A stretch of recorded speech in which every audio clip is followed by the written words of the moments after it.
ওগো জিবরাইল, আমার হাবিব, আমার বন্ধু মুহাম্মদুর রাসূলুল্লাহ সাল্লাল্লাহু আলাইহি ওয়াসাল্লাম কাবার হাতিমে ঘুমিয়ে আছেন। মতান্তর রয়েছে, কেউ বলেন কাবার হাতিমে ছিল, কেউ বলেন উম্মে হানির ঘরে ছিল। দুটার একটা তো হবে নাকি? এবার জিবরিল আমিন জান্নাত থেকে রহমতের ফেরেশতাদেরকে নিয়ে কাবা শরীফের চতুর্দিকে আল্লাহু আকবার ধ্বনি দিয়ে তিনি প্রবেশ করলেন। নবীজি ঘুমিয়েছিলেন। জিবরাইল বিশ্ব নবীর কাছে আসলেন। আসার পরে জিবরিল আমিন দেখলেন বিশ্ব নবী ঘুমিয়ে আছে। আরামের ঘুম কিভাবে আমি ভাঙাই, সেই চিন্তায় তিনি নবীজিকে ডাক দিলেন না। ওগো মুসলমান, একটু লক্ষ্য করুন নবীজির শানে, নবীজির মহাব্বতে শয়ন ফেরেশতাদের সরদার জিবরাইল নবীকে ডাক দিলেন না, কষ্ট পাবে তাই তিনি তার গালটা বিশ্ব নবীর পায়ে ঘর্ষণ দিলেন। আর পায়ের মধ্যে যদি কেউ ঘর্ষণ দেয় বা আঙ্গুল দিয়ে নাড়াচাড়া করে, তাহলে কিন্তু ওই ব্যক্তিটা ঘুম থেকে অতি দ্রুত জাগে। জিবরিল আমিন তার গাল মোবারকটা নবীজির পায়ের তালুতে ঘর্ষণ দেওয়ার পরে নবীজি জেগে উঠলেন। এবার জিবরাইল বিশ্ব নবীকে সালাম দিলেন, আসসালামু আলাইকুম ইয়া রাসূলুল্লাহ ইয়া হাবিবাল্লাহ। নবীজিও উত্তর নিলেন। এবার নবীজিও সালাম দিলেন, জিবরাইল কাইফা হাল। ওগো জিবরাইল, হঠাৎ করে অগণিত রহমতের ফেরেশতা সহ তুমি আমার কাছে কেন আসছো? জিবরিল আমিন ডেকে বলেন, নবী গো, আপনি যে ভারাক্রান্ত মন নিয়ে ঘুমিয়ে আছেন, পৃথিবীর কোন মানুষ না জানলেও আমার আল্লাহ জানে। সুবহানাল্লাহ। আল্লাহ জানে না? পৃথিবীর কোথায় কোন মানুষ কি করে কেউ যদি খবর না রাখতে পারে, খবর রাখেন কে? ওয়াল্লাহু আলিমুম বিযাতিস সুদূর। আল্লাহ মানুষের অন্তরের খবরটাও জানে। এবার জিবরাইল বললেন, নবী গো, আমি আপনাকে আল্লাহর সান্নিধ্যে, আল্লাহর বাড়িতে নিয়ে যাওয়ার জন্য এসেছি। আল্লাহ পাক সেই কথাটা সূরা বনী ইসরাঈলের মধ্যে বললেন, সুবহানাল্লাযী আসরা বিআবদিহি লাইলাম মিনাল মাসজিদিল হারামি ইলাল মাসজিদিল আকসাল্লাযী বারাকনা হাওলাহু লিনুরিয়াহু মিন আয়াতিনা ইন্নাহু হুয়াস সামিউল বাসীর।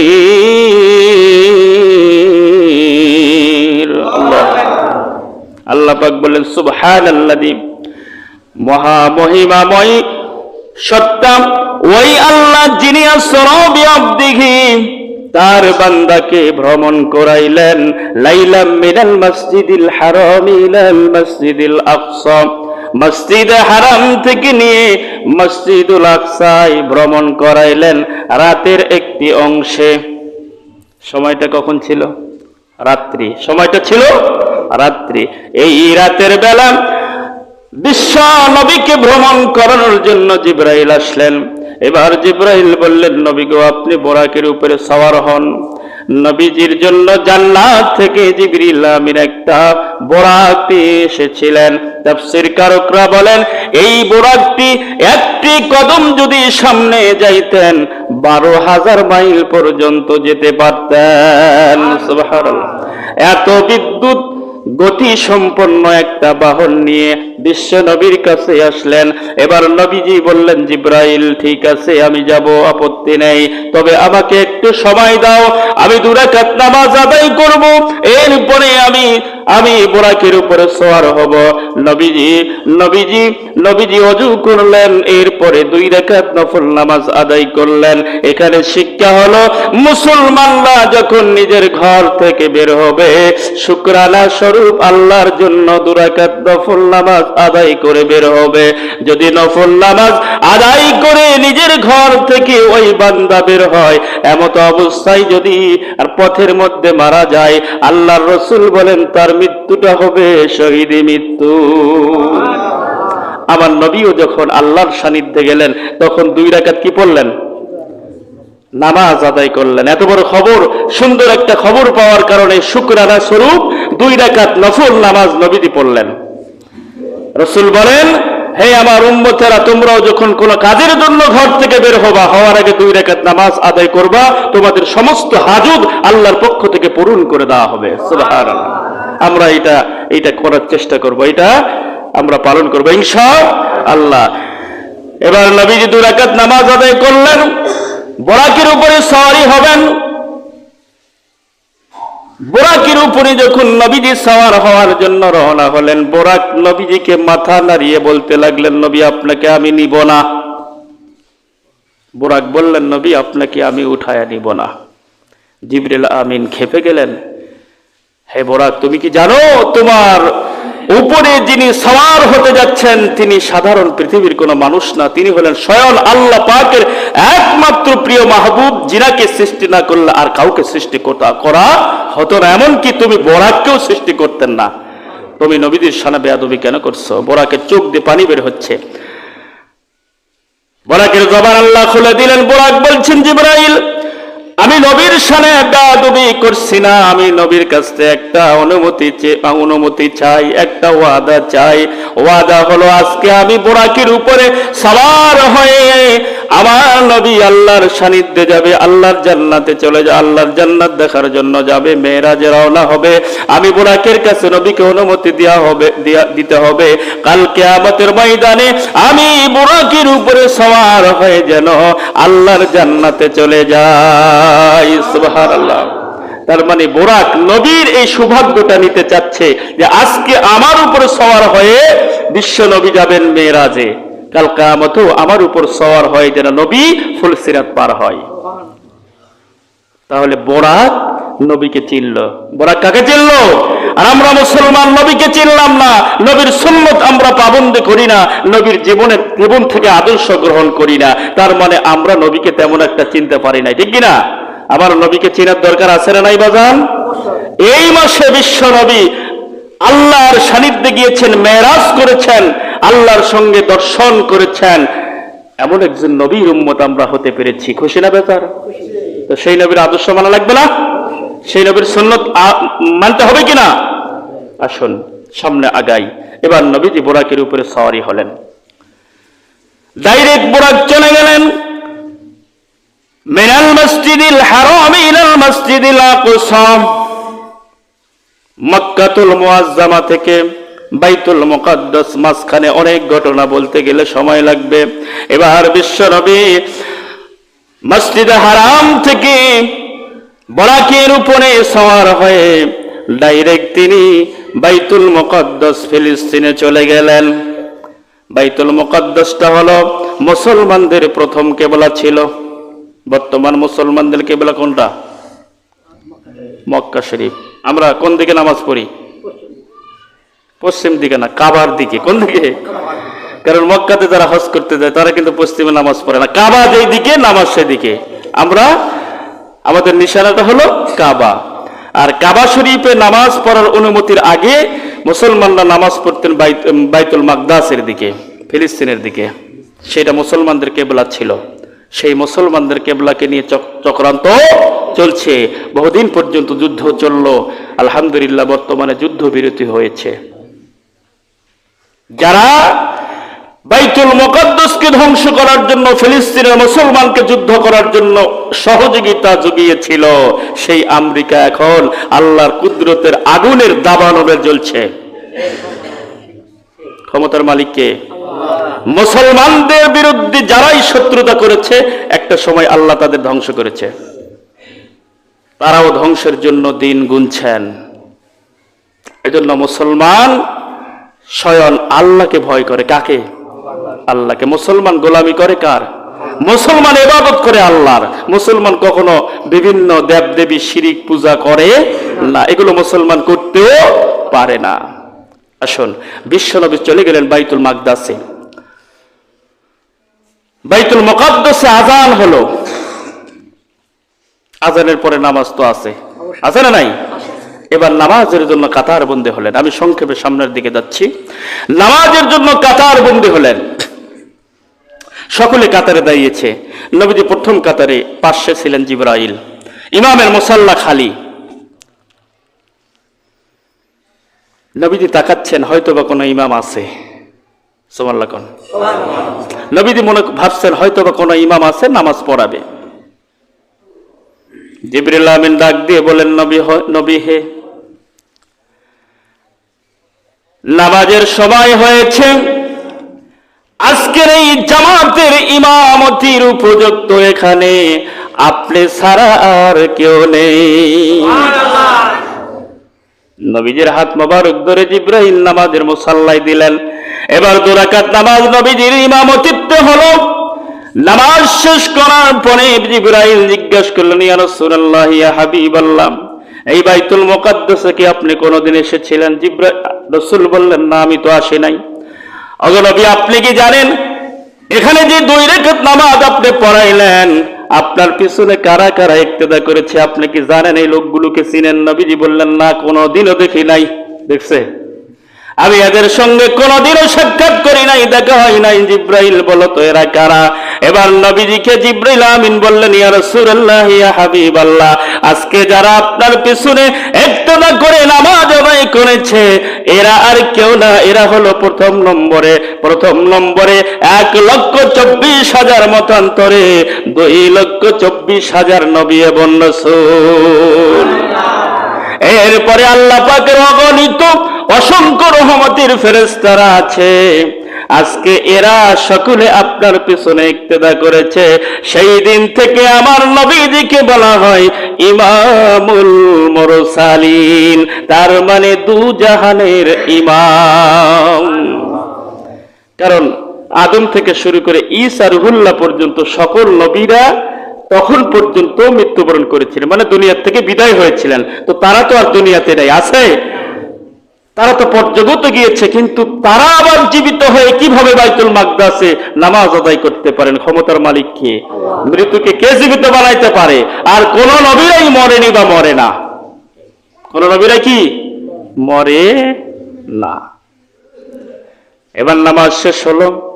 নবী আদমের সঙ্গে সাক্ষাৎ হলো, নবী ইব্রাহিমের সঙ্গে সাক্ষাৎ হলো, মূসার সঙ্গে সাক্ষাৎ হলো, ঈসার সঙ্গে সাক্ষাৎ হলো, ইদ্রিসের সঙ্গে সাক্ষাৎ হলো।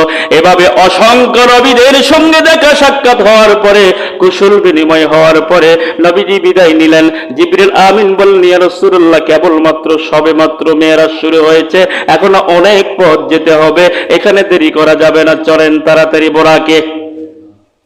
এবার আবার বোরাকে ওঠে বিশ্ব নবীজিকে নিয়ে এক ধাপে চলে গেলেন প্রথম আসমানে। কোন আসমানে? প্রথম আসমানে গিয়ে বলা হলো, আসমানের দরজাটা খুলে দাও। জবাব আসলো, আসমানের দরজা খোলার জন্য কি আজকে পারমিশন আসেনি? জিবরিল আমিন বললেন, শুধু আছে না, স্পেশাল ভাবে আছে। সুবহানাল্লাহ। কারণ জিবরিল আমিনের সঙ্গে যেই মানুষটি আছেন ওই মানুষটি না আসলেও আসমানও হতো না। আসমান জমিন সৃষ্টির পূর্বে আমার নবীর সৃষ্টি। সুবহানাল্লাহ। জিবরাইল বললেন, তাড়াতাড়ি খুলে দাও, দেরি করো না, নবীর শানের বাদবি হবে। দরজা খুলে দেওয়া হলো। দরজা খুলে দেওয়ার পরে ভিতরে ঢোকার পরে সর্বপ্রথম যার সঙ্গে দেখা হলেন তিনি হলেন আদম সফিউল্লাহ। বোঝা গেল কিছু? আদমের সঙ্গে সাক্ষাৎ কোথায় হয়েছিল? বাইতুল মুকাদ্দাসে। সেই আদম আবার কিভাবে প্রথম আসমানে সাক্ষাৎ হয়? বুঝেন নাই? আল্লাহ পাকের অশেষ ক্ষমতা আছে, এর বহিঃপ্রকাশ। এবার নবীজি আদমকে দেখে চিনতে পারলেন, কারণ আদমের সঙ্গে সাক্ষাৎ হয়েছিলেন বাইতুল মাকদাসে। নবীজি সালাম দিলেন, আদমও সালাম দিলেন। এবার নবীজি জিজ্ঞেস করলেন, হে আমার আদি পিতা আদম আলাইহিস সালাম, এই মাত্র তো দেখে আসলাম আপনার বাইতুল মুকাদ্দাসে, এত দ্রুত আমার আগে আপনি কিভাবে আসলেন? আদম নবী বললেন, বৎস, হে আমার সন্তান, কারণ নবীজিও আদমের সন্তান। নবীজি কার সন্তান? সকল মানুষই হলেন আদমের সন্তান। পৃথিবীতে যত মানুষ আছে, হিন্দু, বৌদ্ধ, খ্রিস্টান, নাসারা, মুসলিম, তাঁতি যা আছে সব কি? সবাই কিন্তু আদমের সন্তান। দুনিয়াতে এসে বিভিন্ন ধর্মে আমরা লিপ্ত হয়েছি, আল্লাহ ভালো জানে। এবার আদম নবী বললেন, হে বৎস, হে মুহাম্মদ সাল্লাল্লাহু আলাইহি ওয়াসাল্লাম, আমার আল্লাহর ক্ষমতা অবশ্যই তুমি কম বেশি জানো। যদি এর বর্ণনা করি শেষ করা যাবে না, তবে এতটুকু জেনে রাখো, আমার আল্লাহ ভিতরে বাহিরে গোপনে প্রকাশ্যে সব কিছু দেখেন এবং জানেন এবং সব কিছু নিয়ন্ত্রণ করেন। আমার আল্লাহ যেহেতু তোমাকে আজকে আসমানে ডাক দিয়েছে, প্রথম আসমানে যেহেতু আমি আছি, আমি হলাম সকল মানুষের আদি পিতা আদম। এবার তুমি যদি এসে পিতার সঙ্গে সাক্ষাৎ না পাও, মন খারাপ হতে পারে। এই জন্য তোমার আগে আল্লাহ আমাকে আসমানে পাঠিয়েছে। তাহলে আল্লাহ নবীকে বেশি ভালোবাসে না কম ভালোবাসে? কারণ পিতার সঙ্গে সন্তানের বহুদিন পর সাক্ষাৎ হলে একটা আনন্দ আছে না নাই? প্রায় 14-15 বছর থেকে কালকে দেখলাম বিডিআর বিদ্রোহে যারা অন্যায়ভাবে জেলখানায় যে সকল ভাইয়েরা ছিল, 15 বছর, 12 বছর, 13 বছর বিনা অপরাধে বিনা দোষে নির্মমভাবে যারা জেলের মধ্যে ছিল, গতকাল তারা বের হলো। যখন নিজের বাবার সঙ্গে, মার সঙ্গে, সন্তানের সঙ্গে যখন সাক্ষাৎ হলো, এমন ভাবে কাঁদা শুরু করেছে। এটা দুঃখের কান্দা না, এটা আনন্দের কাঁদা। দেখছেন আপনারা কেউ? বন্ধু, একটু লক্ষ্য করতে হবে, যুগে যুগে যারা মানুষের প্রতি জুলুম করেছে টিকতে পারে নাই, পারবে না। এজন্য জুলুম থেকে আমাদের দূরে থাকা লাগবে কিনা? লাগবে না? এগুলো থেকে শিক্ষা নিতে হবে। নবী আদম আলাইহিস সালামের সঙ্গে বিশ্ব নবীর কথোপকথন হলো। এরপরে নবীজি দেখলেন আদম নবী ডান দিকে যখন তাকান তখন তিনি কাঁদেন, বাম দিকে যখন তাকান তখন তিনি ডান দিকে যখন তিনি তাকান তখন হাসেন, বাম দিকে যখন তাকান তখন তিনি কাঁদেন। নবীজি জিজ্ঞেস করলেন, হে আমার পিতা আদম, আপনি ডানে তাকাইলে কাঁদেন, ডানে তাকাইলে হাসেন, বামে তাকাইলে কাঁদেন, কারণটা কি? এবার বলুন তো, সন্তানের যদি কষ্ট হয়, প্রথম কষ্ট পায় কিন্তু মা, এরপরে বাবা, ঠিক কিনা? নিজের সন্তানের কষ্ট যদি বাবার সামনে দেখে, তাহলে পৃথিবীর কোন মানুষের মায়া জাগবে না, সর্বপ্রথম জাগবে বাবার। আদম নবী যখন ডানে তাকায়, ডানে যেই ব্যক্তিগুলো পৃথিবীর থেকে মৃত্যুবরণ করেছে তাদের রূহগুলো আদমের ডান পাশে রাখা হয়েছে। কোন পাশে? আর যারা যেই রূহগুলো ভালো রূহ, দুনিয়াতে ভালো কাজ করেছে, তাদের রূহ আছে ডান পাশে। যারা খারাপ, তাদের রূহ আছে বাম পাশে। ডান পাশে যারা আছে এদেরকে আল্লাহ শান্তিতে রেখেছে, বাম পাশে যারা আছে এদেরকে কষ্টের মধ্যে আল্লাহ রেখেছে। এজন্য আদম যখন ডানে তাকায় তখন আনন্দ পায়, বামে যখন তাকান তখন দুঃখ পান। নবী, হে, এরা আপনারই উম্মত, আমারই সন্তান। এরা দুনিয়াতে ভালো ছিল, ডান পাশে রয়েছে। আর যারা বাম পাশে, এরা দুনিয়াতে খারাপ ছিল, এদের আত্মা ছিল বদ আত্মা। এজন্য আমি কাঁদি। নবীজি বললেন, হে আমার পিতা, এবার আমাকে বিদায় দাও, আমি একটু আরো সামনের দিকে যাই। এবার নবীজি প্রথম আসমান থেকে ফোরাকির উপরে সওয়ার হয়ে তিনি চলে গেলেন দ্বিতীয় আসমানে গিয়ে সাক্ষাৎ পেলেন ঈসা ইবনে মারিয়ম এবং ইহইয়া আলাইহি ওয়াসাল্লামের সঙ্গে দুইজন নবী, একজন হলেন ঈসা, আরেকজন হলেন ইহইয়া আলাইহি ওয়াসাল্লাম। আমি সংক্ষেপে সামনে যাই, এই দুইজনের সঙ্গে দেখা হলো, কথোপকথন হলো। এবার তিনি তৃতীয় আসমানে চলে গেলেন। তৃতীয় আসমানে গিয়ে নবী ইউসুফ আলাইহিস সালামের সঙ্গে দেখা করলেন, ইউসুফ আলাইহিস সালামের সঙ্গে সাক্ষাৎ করলেন। সেখান থেকে চলে গেলেন চতুর্থ আসমানে গেলেন, সেখানে দেখা পেলেন নবী ইদ্রিস আলাইহিস সালামের সঙ্গে। চতুর্থ আসমান থেকে তিনি পঞ্চম আসমানে চলে গেলেন, সেখানে দেখা পেলেন হারুন নবী আলাইহিস সালামের সঙ্গে। সেখান থেকে ষষ্ঠ আসমানে মুসা আলাইহিস সালামের সঙ্গে দেখা পেলেন। সেখান থেকে গেলেন সপ্তম আসমানে, সেখানে গিয়ে দেখা পেলেন আমাদের জাতির পিতা নবী হযরতে ইব্রাহিম আলাইহিস সালামের সঙ্গে। কার সঙ্গে? আর আসমান আছে? আসমান কয়টা? 7টা। 7 আসমান তিনি ভ্রমণ, সপ্ত আসমানে তিনি অবস্থান। এবার ইব্রাহিম নবী সঙ্গে কথোপকথন হলো। বললেন, হে নেক সন্তান মুহাম্মদ রাসূলুল্লাহ সাল্লাল্লাহু আলাইহি সাল্লাম, আপনি অত্যন্ত দুর্ভাগ্য, মানে আপনি সৌভাগ্যবান যে পৃথিবীর থেকে কোন নবীকে আল্লাহ জীবিত অবস্থায় আসমানে উঠিয়ে নেন নাই, দাওয়াত দেন নাই, কেবল আপনাকে দিয়েছে। সুবহানাল্লাহ। আপনি ছাড়া কোন নবী জীবিত অবস্থায় আসমানে আসতে পারে নাই। দুনিয়ার থেকে আল্লাহ আসমানে নিয়েছেন কখন? যখন তার হায়াত দুনিয়ার শেষ হয়েছে। তো আপনি এসেছেন, আপনাকে আল্লাহ সান্ত্বনা দেওয়ার জন্য নিয়ে এসেছে। তো আপনি আল্লাহর সঙ্গে সাক্ষাৎ করুন। এবার নবী ইব্রাহিম আলাইহিস সালামের সঙ্গে সাক্ষাৎ হলো, অনেক কথা হলেন, নবীর জন্য দোয়া করলেন। এবার নবীজি চলে গেলেন বাইতুল মামুর, যেটা ছিলেন ফেরেশতাদের কাবা ঘর। ফেরেশতাদের কি ঘর? এই বাইতুল মামুরটা হলো ঠিক কাবা ঘরের নিচেই, বরাবর কাবা ঘর নিচেই। বর্তমান যে কাবা ঘর আছে, কাবা ঘরের উঁচু মানে উপরে বরাবর এই বাইতুল মামুরটা হলো ফেরেশতাদের ইবাদত খানা, কাবা ঘর। মুফাসসিরিন কিরামরা বলেন, এই বাইতুল মামুরে ফেরেশতারা তাদের জীবনে 2 রাকাত নফল নামাজ পড়ার সুযোগ হয়। কয় রাকাত? জীবনে একবার। কয়বার?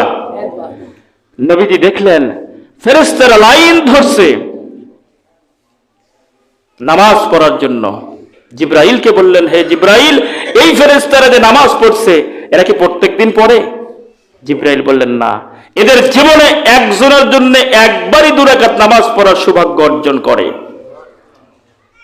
তার মানে আল্লাহ পাকের অগণিত অসংখ্য রহমতের ফেরেশতা আছে না নাই? এবার আল্লাহ পাক বলেন, ওয়ানাহনু নুসাব্বিহু বিহামদিকা ওয়া নুকদ্দিসু লাক। পৃথিবীর সমস্ত মানুষগুলো যদি আল্লাহকে ভুলিয়ে যায়, আল্লাহর রহমতের ফেরেশতাগুলো আল্লাহর প্রশংসা করার জন্য একাই যথেষ্ট। মানুষ যদি আল্লাহকে ভুলিয়ে যায়, আল্লাহর কোনো ক্ষতি হবে? আমরা সবাই যদি নামাজ, কালাম, রোজা, হজ, যাকাত, তাসবিহ, তাহলিল, ইবাদত, বন্দেগী ছেড়ে দেই, ক্ষতি হবে কার? আমাদের হবে না? কারণ আপনি দুনিয়াতে যদি ইবাদত করতে পারেন, মৃত্যুর পরে শান্তি আছে না নাই? আর মনে যদি করেন আমি ইবাদত কেন করব, কি দরকার পড়েছে, করব, বয়স হোক, বৃদ্ধ বয়স হোক, বুড়া হই, দাড়ি রাখবো, নামাজ কালাম পড়বো ইত্যাদি। আমি বলে থাকি প্রায়, আপনাকে এই সময় পর্যন্ত কে বলেছে আপনার ওই সময় পর্যন্ত আপনি যাবেন, দুনিয়াতে বেঁচে থাকবেন? থাকবেন কি বলা যাবে? আপনি ওই বৃদ্ধ হওয়া পর্যন্ত আপনাকে আল্লাহ হায়াত দিবে, এটা কি আপনি জানেন? পশ্চিমকালেও নয়। এজন্য সময় থাকতে আমাদেরকে সাবধান হতে হবে। সময় থাকতে কি হতে হবে?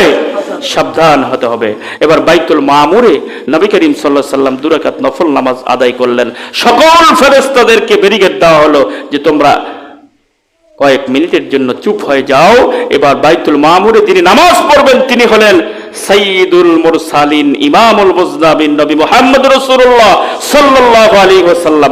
সকল ফেরেশতারা নবীর সম্মানে রাস্তা করে দিলেন, জায়গা করে দিলেন। তাহলে এই নবীর শান মান, এই নবীর সম্মান কতটুকু হতে পারে, এর বর্ণনা করা যাবে?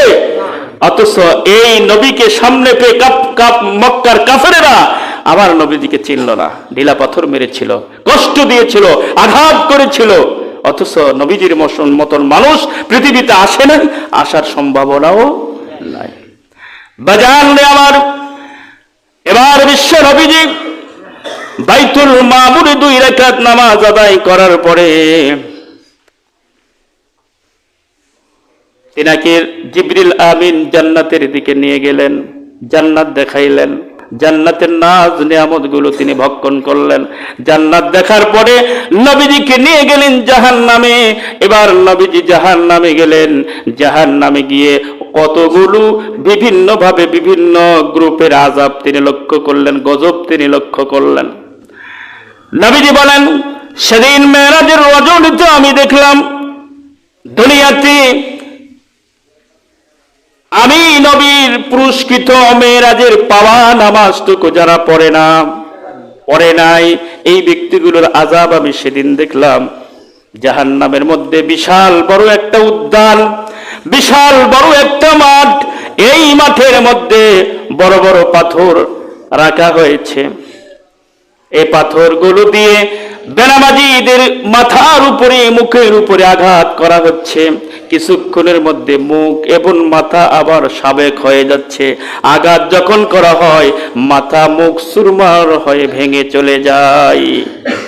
নবীজি আযাবটা দেখলেন, দেখার পরে বললেন, জিবরাইল এই ব্যক্তিগুলোকে কেন এরকম আযাব দেওয়া হচ্ছে? জিবরাইল বললেন, ইয়া রাসূলুল্লাহ, ইয়া হাবিবাল্লাহ, এই ব্যক্তিগুলো ছিল আপনারই উম্মত, দুনিয়াতে তারা নামাজ পড়তেন না। কি পড়তেন না? বেনামাজিদের সাজা কি হচ্ছে? বড় বড় পাথর দিয়ে মাথায় আঘাত করা হচ্ছে। নবীজি বললেন, জিবরাইল কতদিন পর্যন্ত দেওয়া হবে? জিবরিল বললেন, যতদিন কিয়ামত না হবে ততদিন পর্যন্ত। বন্ধু, তাহলে নামাজের জন্য এই বাংলাদেশে ওয়াজ কম হয় না বেশি হয়? কম হয়, বেশি হয়। এরপরে কেন আমরা জুমার দিনও 2 রাকাত ফরজ নামাজ আদায়ের পরে মোনাজাতের পরে লোক পাই না? আফসোস, দুঃখ হলো আল্লাহ পাক সূরা মুমিনুনের 60 নম্বর আয়াতে বলেন, ওয়াল্লাযিনা ইস্তাকবিরুনা আন ইবাদাতি সায়াদখুলুনা জাহান্নামা দাখিলিন। যারা অহংকার বশত আল্লাহর ইবাদত থেকে দূরে সরে যাবে, আল্লাহ বলেন আমি তাদেরকে অচিরেই জাহান্নামে ভর্তি করাবো। তার মানে নামাজ না পড়লে জাহান্নামে যাওয়া লাগবে। কোথায় যাওয়া লাগবে? জাহান্নাম দেখছেন? যদি দেখতেন তো নামাজি হয়ে যেতেন। এত ওয়াজ নসিহতের পরেও আমরা কেন সঠিক পথে আসি না? আল্লাহ বুঝার তৌফিক দান করুক। এবার নবীজি আরো দেখলেন, দুনিয়াতে এমন কিছু লোক আছে ফিতনা ফাসাদ সৃষ্টি করে, এমন লোক আছে না নাই? আছে না নাই? গন্ডগোল লেগে দেয়, হট্টগোল লেগে দেয়, ফিতনা লেগে দেয়, ঝগড়া লেগে দেয়, আছে না নাই? কোন একটা কুলু ধরে গ্রুপে মারামারি আছে না নাই? নবীজি বলেন, আমি দেখলাম কিছু লোকের কণ্ঠনালী, এই যে কণ্ঠনালী আছে না, ফেরেশতারা আগুনের কোন একটা জিনিস দিয়ে কণ্ঠনালীকে ছিঁড়ে ফেলছেন। ছিঁড়ার পরে আবার এই কণ্ঠনালী সাবেক হয়ে যায়, আবার ছিঁড়েন, কণ্ঠনালী ছিঁড়ে ফেলেন, আবার সাবেক হয়ে যায়। ওই জাহান্নামী ব্যক্তিটি হাউমাউ করে চিৎকার করতে থাকে। কিন্তু আল্লাহ পাক বলে, যুগ ইন্নাকা আনতাল আজিজুল কারীম, তুমি জাহান্নামের স্বাদ গ্রহণ করো। তুমি দুনিয়াতে অনেক বড় মস্তান ছিলে, অনেক বড় নেতা ছিলে, অনেক বড় ক্ষমতাবান ছিলে। আজকে এই কণ্ঠ দিয়ে দুনিয়াতে তুমি মানুষের মধ্যে ফিতনা ফাসাদ সৃষ্টি করেছিলে। তোমার কণ্ঠকে বারংবার ছিঁড়িয়ে ফেলা হবে, এইভাবে কিয়ামত পর্যন্ত আযাব দেওয়া হবে। নবীজি বললেন, জিবরাইল এই ব্যক্তির কণ্ঠনালী ছিঁড়ার পিছনে কারণটা কি? জিবরিল বর্ণনা করলেন, দুনিয়াতে সে ফিতনা ফাসাদ সৃষ্টি করত, এই কণ্ঠের আওয়াজে মানুষের ক্ষতি করত, মানুষকে এই আওয়াজ দিয়ে মানুষের বিপক্ষে মিথ্যা সাক্ষী দিত, মিথ্যা কথা বলতো, যার কারণে তার কণ্ঠনালীকে ছিঁড়িয়ে ফেলা হচ্ছে। এভাবে বিশ্বনবী জাহান্নামের মধ্যে অনেক আযাব দেখলেন। বন্ধুরা আমার, যদি বর্ণনা করতে যাই অনেক সময় লাগবে। এরপরে পরিশেষে নবীজি আল্লাহর কাছে সাক্ষাৎ করলেন। সাক্ষাৎ হওয়ার পরে নবীজিকে আল্লাহ পাক হাদিয়া স্বরূপ 50 ওয়াক্ত নামাজ দিলেন। কয়েকত? আমরা পড়ি কয়েকত? 50 ওয়াক্ত যদি পড়া লাগতো মসজিদের ইমামও থাকতো না, ঠিক না? আল্লাহ যদি বলতো 50 ওয়াক্ত নামাজ পড়া লাগবে, কোন ইমামকে ইমামতির জন্য পাওয়া যেত না। যেত?